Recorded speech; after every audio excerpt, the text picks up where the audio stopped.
যাতে আমাদের বিদ্যা বুদ্ধি জ্ঞান দান করে। এখন কথা হচ্ছে যে সরস্বতী পূজা করলেই যে আমাদের জ্ঞান বাড়বে তা নয়। সরস্বতী পূজা করলেই যে জ্ঞান বাড়বে তা নয়।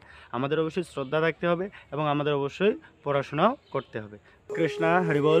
তো একটা বিষয় আমি শেয়ার করব, শেয়ার বলতে জানানো আর কি উচিত। অনেকেই জানে, অনেকেই জানি না যে আসলে আমাদের সরস্বতী পূজা কবে। সরস্বতী পূজা কবে? সরস্বতী পূজা হচ্ছে 2023 সালে জানুয়ারি মাসেই, অর্থাৎ 11ই মাঘ, রোজ বৃহস্পতিবার। এবং ইংরেজি যদি তারিখটা বলি সেটা হচ্ছে 26শে জানুয়ারি। 26শে জানুয়ারিতে হচ্ছে আমাদের সরস্বতী পূজা। এবং আমরা জানি সরস্বতী পূজা মাঘ মাসের শুক্লপক্ষের পঞ্চমী তিথিতে হয় এবং এই তিথিটা শুরু হচ্ছে 25 তারিখ সন্ধ্যা 6টা সামথিং, অর্থাৎ 6টা 20 মিনিট থেকে, এবং পরের দিন 26 তারিখ বিকাল 4টা 48 মিনিট পর্যন্ত এই তিথিটা থাকবে। অর্থাৎ এর মধ্যে আমাদের সরস্বতী পূজাটা সম্পূর্ণ করা লাগবে। তো এই যে সরস্বতী পূজা, এই সরস্বতী পূজায় আপনি কি করবেন এবং সরস্বতী দেবীর প্রণাম মন্ত্র এবং অঞ্জলির সময় যে প্রণাম মন্ত্রটা বলে, এই মন্ত্রগুলো আমি আপনাদের সাথে শেয়ার করব, বা আপনারা যদি জানেন অবশ্যই ভালো। তো আমরা যদি বলি যে সরস্বতী দেবীর প্রণাম মন্ত্রটা কি, নম সরস্বতী মহাভাগে বিদ্যে কমলোচনে বিশ্বরূপী বিশ্বলক্ষ্মী বিদ্যাং দেহি নমস্তুতে। এবং অঞ্জলি দেওয়ার সময় যে মন্ত্রটা বলা হয় সেটা হচ্ছে কি, ওম জয় জয় দেবী চরাচর সারে কুচযুগ শোভিত মুক্তাহারে বিনারঞ্জিত পুস্তক হস্তে, কি তারপরে কি, ভগবতী ভারতী দেবী নমস্তুতে। তো এই হচ্ছে বিষয়। তো আরেকটি বিষয় থেকে যায় যে আসলে আমরা ছোটবেলা থেকেই জানি বা শুনে আসছি যে আসলে সরস্বতী পূজার আগে বড়ই খেতে হয় না, বা বগড়ি বা বড়ই অনেকেই অনেক কুল বলে, হ্যাঁ, এগুলো খাই না। কেন খাই না আসলে এটা কি না আমরা অনেকেই জানি না। তো আজকে এই বিষয়টা আমরা জানি যে আসলে আমরা কেন খাই না।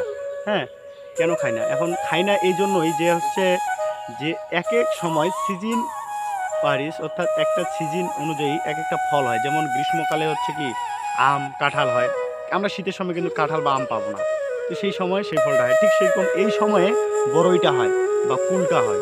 তো এই সময় যখন হয়, যখন মানে সেই সরস্বতী পূজার আগ পর্যন্ত এই বড়ই কি থাকে, হ্যাঁ, কাঁচা থাকে, হ্যাঁ, যা শরীরের জন্য আমাদের খুবই ক্ষতিকর। যদি খাই সেটা পরিপক্ক নয় আর কি, তার জন্য এটা খাওয়া নিষেধ। হ্যাঁ, আছে রয়েছে শরীরের জন্য ক্ষতিকর, তার জন্য খাই না। তবে আরেকটা পৌরাণিক কাহিনী যদি আমরা দেখি যে ব্যাসদেব হচ্ছে একসময় তপস্যা করে কার, সরস্বতী দেবীর। এবং সরস্বতী দেবী তাকে একটা কন্ডিশন দেয় যে একটা বড়ইয়ের বিচি দেয় এবং বড়ইয়ের বিচিটা তার সামনে রেখে দেয়। রেখে দেওয়ার পরে বলে যে এই বড়ই থেকে গাছ হবে, বড়ইয়ের বিচি থেকে গাছ হবে, গাছ থেকে ফুল হবে, ফুল থেকে ফল হবে, ফলটা পেকে যখন তোমার মাথার উপরে পড়বে তখন তোমার তপস্যা ভঙ্গ হবে, বা তুমি তখন মানে তোমার তপস্যা শেষ হবে, তুমি জানবে। তো এই সময় দেখা যায় যে দীর্ঘদিন তপস্যা করার পর হ্যাঁ এইভাবে হচ্ছে পাকা কুল তার মাথায় পড়ে। সেই সময় সেই সেই দিনটা ছিল পঞ্চমী তিথি, অর্থাৎ যেদিন হচ্ছে আমরা সরস্বতী পূজা করি। অবশ্য এই জন্য আমরা সেই কুলটা গ্রহণ করি না আসলে। ঋতুর প্রথম জিনিস তাকেই উৎসর্গ করে, অর্থাৎ দেবীকে উৎসর্গ করে তারপরে আমরা সেবন করি, এটা বিষয় এরকম। তো এই জন্য হচ্ছে আমরা কি কুল খাই না।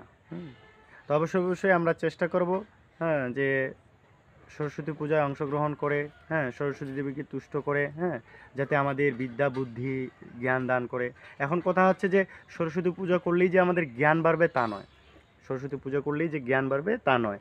আমাদের অবশ্যই শ্রদ্ধা থাকতে হবে এবং আমাদের অবশ্যই পড়াশোনাও করতে হবে।